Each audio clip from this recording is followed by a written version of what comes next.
Hello বন্ধুরা, আপনারা কিভাবে রেডমি কিবোর্ড দিয়ে আরবি লিখবেন।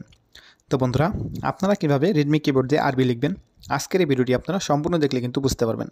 তো চলেন ভিডিও শুরু করা যাক। তো রেডমি কিবোর্ডটা হচ্ছে আপনারা হয়তো অনেকেই ফোনে ব্যবহার করে থাকবেন। এই কিবোর্ডটা আপনারা প্লে স্টোরে গিয়ে সার্চ করলে কিন্তু পেয়ে যাবেন। এবং আপনারা যদি রেডমি কিবোর্ড দিয়ে আরবি লিখতে চান তাহলে আপনারা চলে যাবেন রেডমি কিবোর্ড অ্যাপ্লিকেশনের মধ্যে। এবং আপনাদের যে কাজটি করতে হবে, আপনারা চলে যাবেন, দেখতে পাচ্ছেন এখানে সেটিংসের যে আইকন থাকবে, আপনারা সেটিংস আইকনের উপর ক্লিক করে দিবেন। এবং আপনাদের তারপরে যে কাজটি করতে হবে, দেখতে পাচ্ছেন এখানে লেখা আসবে মোর ল্যাঙ্গুয়েজ। তো আপনারা মোর ল্যাঙ্গুয়েজ অপশনের উপর ক্লিক করে দিবেন। এবং এখানে দেখতে পাচ্ছেন এখানে কিন্তু আপনাদের দুটো অপশন চলে আসবে, চাকমা এবং আরবিক। যেহেতু আপনারা আরবিতে লিখবেন, আপনারা এখান থেকে ইনস্টল করে নেবেন। তো আপনারা আরবিক যে এটা আছে আপনারা এটা ইনস্টল করে নেবেন। দেখতে পাচ্ছেন ক্লিক করার সঙ্গে সঙ্গে কিন্তু এটা ইনস্টল হয়ে যাবে। এখন আপনারা কীভাবে সেট করবেন, তো সেট করার জন্য আপনারা ব্যাগে চলে আসবেন। তো ব্যাগে চলে আসবেন, ব্যাগে চলে আসার পর দেখতে পাচ্ছেন এখানে যে লেখা আছে কিবোর্ডের লেআউট। তো আপনারা এখান থেকে কিবোর্ডের লেআউট পরিবর্তন করতে এখানে আপনারা ক্লিক করবেন।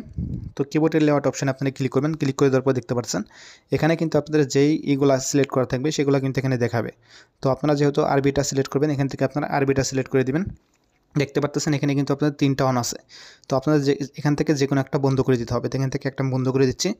বন্ধ করে দেওয়ার পর দেখতে পাচ্ছেন এখানে কিন্তু আপনাদের আরবিটা অন করতে হবে। এখানে আপনারা আবার ক্লিক করবেন। ক্লিক করে দেওয়ার পর দেখতে পাচ্ছেন নিচের দিকে আরবি লেখা আছে, আরবিটা আপনারা এখান থেকে অন করে দিবেন। অন করে দেওয়ার পর কিন্তু আপনাদের এটা কিন্তু সেট হয়ে যাবে। দেখতে পাচ্ছেন আমি যদি আপনাদের যে কোনো একটা অপশনের মধ্যে যদি আমি আপনাদের দেখাই তাহলে আপনারা বুঝতে পারবেন। দেখতে পাচ্ছেন এখান থেকে আমি নোটপ্যাড ওপেন করলাম এবং নোটপ্যাড ওপেন করার পর দেখতে পাচ্ছেন এখানে কিন্তু আমার আরবিটা কিন্তু চলে আসবে। আমি যদি এখান থেকে টান দিই, দেখতে পাচ্ছেন টান দেওয়ার পরে কিন্তু দেখতে পাচ্ছেন আরবিটা কিন্তু এখানে চলে এসেছে। আপনারা চাইলে কিন্তু আরবিতে কিন্তু টাইপিং করতে পারবেন। তো আপনারা আমি টাইপিং করে যদি দেখাই তাহলে আপনারা বুঝতে পারবেন। দেখতে পাচ্ছেন আমি কিন্তু আরবিতে কিন্তু টাইপিং করতে পারতেছি। আরবিটা যেহেতু ডান পাশ থেকে শুরু হয়, দেখতে পাচ্ছেন ডান পাশ থেকে কিন্তু লেখাটা হচ্ছে। তো আপনারা এভাবে চাইলে কিন্তু আপনারা রেডমি কিবোর্ড দিয়ে কিন্তু আপনারা আরবিতে টাইপিং করতে পারবেন এবং যে কোনো লেখা কিন্তু আপনারা লিখতে পারবেন। তো আশা করি আপনারা বুঝতে পারছেন যে কীভাবে আপনারা রেডমি কিবোর্ড দিয়ে আপনারা আরবিতে টাইপিং করবেন বা লিখবেন। তো আশা করি ভিডিওটা আপনার কাছে ভালো লাগছে। তো ভিডিওটা যদি ভালো লাগে তাহলে অবশ্যই আপনারা লাইক করবেন, শেয়ার করবেন।